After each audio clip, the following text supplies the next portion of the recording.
সম্মানিত সুরী, আপনাদের জ্ঞাতার্থে বলতে চাই, আঞ্জুমানে আল ইসলাম কোন রাজনৈতিক সংগঠন নয়, তালামিজে ইসলামী কোন রাজনৈতিক সংগঠন নয়। বাংলাদেশের মানুষদেরকে, বাংলাদেশের অসহায় নিপীড়িত মানুষদেরকে সহযোগিতা করার জন্য, মানুষদেরকে দিনের পথে আহ্বান করার জন্য একটি দ্বীনি সংগঠন প্রতিষ্ঠিত করেছিলেন বাংলাদেশ আঞ্জুমানে আল ইসলাম।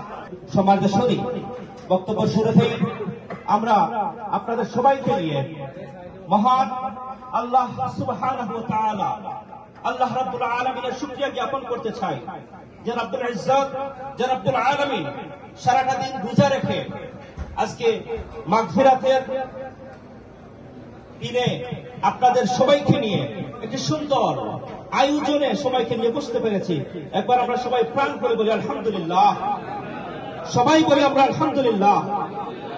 সম্মানিত সুধী, আজকের এই অনুষ্ঠান থেকে লক্ষ কোটি তার চেয়ে অধিক সালাত ও সালাম প্রেরণ করি আমাদের আকায়ে মাওলা তাজদারে মদিনা মুহাম্মদ মুস্তাফা আহমদ মুজতবা সাল্লাল্লাহু আলাইহি ওয়াসাল্লামের প্রতি, যে নবীকে আল্লাহ তাবারাক ওয়া তাআলা এই জমিনে রাহমাতাল লিল আলামিন হিসেবে প্রেরণ করেছিলেন। সম্মানিত সুধী, 1989 সালের 1 মার্চ বাংলাদেশের মানুষদেরকে ইসলামের পথে আহ্বান করার জন্য, দ্বীনের পথে আহ্বান করার জন্য, মানুষদেরকে আহলে সুন্নাত ওয়াল জামাতের পথে, সঠিক আহলে সুন্নাত ওয়াল জামাতের পথে পরিচালিত করার লক্ষ্যে বাংলাদেশের উলামায়ে কেরামদেরকে নিয়ে আল্লামা ফুলতলি সাহেব রাহমাতুল্লাহি আলাইহি প্রতিষ্ঠা করেছিলেন বাংলাদেশ আঞ্জুমানে আল ইসলাম নামক একটি সংগঠন। সেই সংগঠন বাংলাদেশের জমিন পাড়ি দিয়ে পৃথিবীর আনাচে কানাচে দ্বীনের দাওয়াত দেওয়ার জন্য পৃথিবীর আনাচে কানাচে শাখা প্রশাখা হিসাবে বিস্তৃতি লাভ করেছে। সম্মানিত সুধী, আপনাদের জ্ঞাতার্থে বলতে চাই, আঞ্জুমানে আল ইসলাম কোন রাজনৈতিক সংগঠন নয়, তালামিজে ইসলামী কোন রাজনৈতিক সংগঠন নয়। বাংলাদেশের মানুষদেরকে, বাংলাদেশের অসহায় নিপীড়িত মানুষদেরকে সহযোগিতা করার জন্য, মানুষদেরকে দিনের পথে আহ্বান করার জন্য একটি দ্বীনি সংগঠন প্রতিষ্ঠিত করেছিলেন বাংলাদেশ আঞ্জুমানে আল ইসলাম। সম্মানিত সুধী, আঞ্জুমানে আল ইসলাম হযরত ফুলতলি সাহেব রাহমাতুল্লাহি আলাইহি এর বহুমাত্রিক খিদমতগুলোর মধ্যে অন্যতম একটি খিদমত। এই সংগঠনের মাধ্যমে বাংলাদেশের আনাচে কানাচ শুধু নয়, পৃথিবীর আনাচে কানাচে কুরআনুল কারীমের, বিশুদ্ধ কুরআনুল কারীমের খিদমত পৌঁছে দেওয়ার জন্য, মানুষদেরকে বিশুদ্ধভাবে কুরআন শিক্ষা দেওয়ার জন্য, মানুষদেরকে কুরআনের প্রতি আহ্বান করার জন্য দারুল কিরাত মজিদা ফুলতলি ট্রাস্টের ব্যানারে 1975 থেকে এখন অব্দি, 1950 থেকে এখন অব্দি প্রায় 75 বছর করার জন্য দারুল কিরাত মজিদা ফুলতলি ট্রাস্টের ব্যানারে 1975 থেকে এখন অব্দি, 1950 থেকে এখন অব্দি প্রায় 75 বছর যাবৎ পৃথিবীর আনাচে খানাচে মানুষদেরকে কুরআন শিক্ষা দিয়ে আসছে। আঞ্জুমানে আল ইসলামের নেতৃত্বে লতিফি হ্যান্ডসের নামে হযরত ফুলতলি সাহেব রাহমাতুল্লাহি আলাইহি প্রতিষ্ঠিত লতিফি হ্যান্ডস পৃথিবীর আনাচে কানাচে অসহায় নিপীড়িত মানুষদেরকে খেদমত করে যাচ্ছে। হযরত ফুলতলি সাহেব রাহমাতুল্লাহি আলাইহি প্রতিষ্ঠিত দারুল কিরাত মজিদা ফুলতলি ট্রাস্টের পাশাপাশি ইয়াকুবিয়া হিফজুল কুরআন বোর্ডের মাধ্যমে প্রায় 2500-এরও অধিক হাফিজি মাদ্রাসা প্রতিষ্ঠিত হয়ে যাচ্ছে। সম্মানিত সুধী, হযরত ফুলতলি সাহেব রাহমাতুল্লাহি আলাইহি একজন ব্যক্তি ছিলেন, একজন মুজাদ্দিদ ছিলেন, একজন খাঁটি পীর ছিলেন। পীর বলতে বাংলাদেশের যে বন্ডামি মার্কা যে পীর, ওই পীর ছিলেন না। তিনি আহলে সুন্নাত ওয়াল জামাতের আকীদা, বিশ্বাস অনুযায়ী মানুষদেরকে সঠিক পথে, মানুষদেরকে আহলে সুন্নাত ওয়াল জামাতের আকীদা বিশ্বাস অনুযায়ী প্রতিষ্ঠিত করার জন্য, পরিচালিত করার জন্য মানুষদেরকে আহ্বান করেছেন।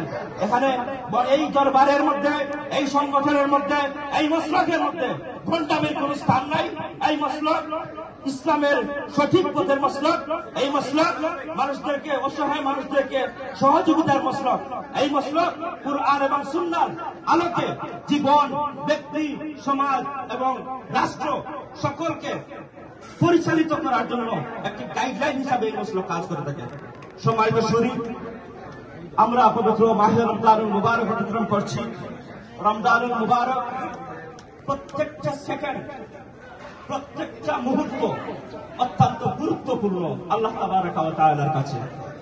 এই গুরুত্বপূর্ণ মুহূর্তে, এই গুরুত্বপূর্ণ দিনগুলো আমাদের কাছ থেকে ধীরে ধীরে ধীরে ধীরে চলে যাচ্ছে। আমাদের সামনে আল্লাহ তাবারাক ওয়া তাআলার এক স্পেশাল নিয়ামত, এক স্পেশাল গিফট আল্লাহর পক্ষ থেকে আমাদের জন্য রয়েছে। হযরত আম্মা জান আয়েশা সিদ্দিকা রাদিয়াল্লাহু তাআলা আনহা থেকে বর্ণিত, আম্মা জান আয়েশা সিদ্দিকা রাদিয়াল্লাহু তাআলা আনহা বলেছেন, আল্লাহ রাসূল সাল্লাল্লাহু আলাইহি ওয়াসাল্লাম রমজানের শেষ 10 দিনে ইতিকাফ করতেন লাইলাতুল কদরের আশায়। এই লাইলাতুল কদরটা হচ্ছে আল্লাহর পক্ষ থেকে আমাদের জন্য একটা স্পেশাল নিয়ামত। আল্লাহ তাবারাক ওয়া তাআলা এই মানব জাতিকে সঠিক পথে পরিচালনা করার জন্য, মানব জাতিকে দ্বীনের পথে পরিচালিত করার জন্য একটি গাইডলাইন দিয়েছেন। আল্লাহর পক্ষ থেকে একটি মানবতার মুক্তির সনদ দিয়েছেন, যেই সনদের নাম পবিত্র আল কোরআন। আল্লাহ তাবারাক ওয়া তাআলা বলেন, শাহরু রমাদানাল্লাযী উনজিলা ফীহিল কুরআন হুদাল লিন-নাস ওয়া বাইয়িনাতিন মিনাল হুদা ওয়াল ফুরকান।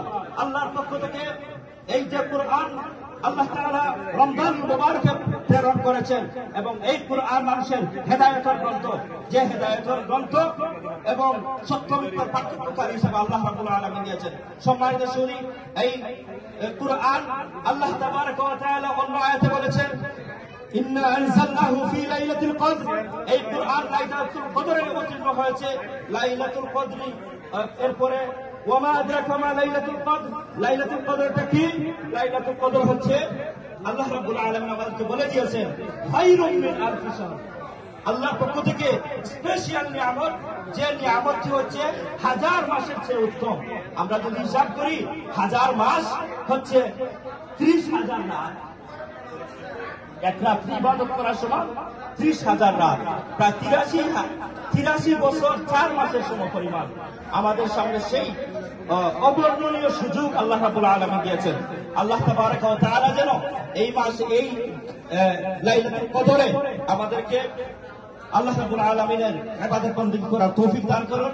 এবং সম্মানিত উলামায়ে কেরাম আপনাদের সামনে রমজানুল মুবারকের গুরুত্ব এবং তাৎপর্য সম্পর্কে আলোচনা করেছেন। সময় অত্যন্ত সংক্ষিপ্ত, আমি আর দীর্ঘ আলোচনা করতে যাচ্ছি না। সম্মানিত সুধী, আপনারা অনেক সময় নষ্ট করে আজকের এই মাহফিলে উপস্থিত হয়েছেন। যদি আপনারা আপনাদের বাসায় ইফতার করতেন, এর চেয়ে আরো ভালো ইফতার করতে পারতেন, কিন্তু আমাদের আহ্বানে সাড়া দিয়ে যে আপনারা উপস্থিত হয়েছেন।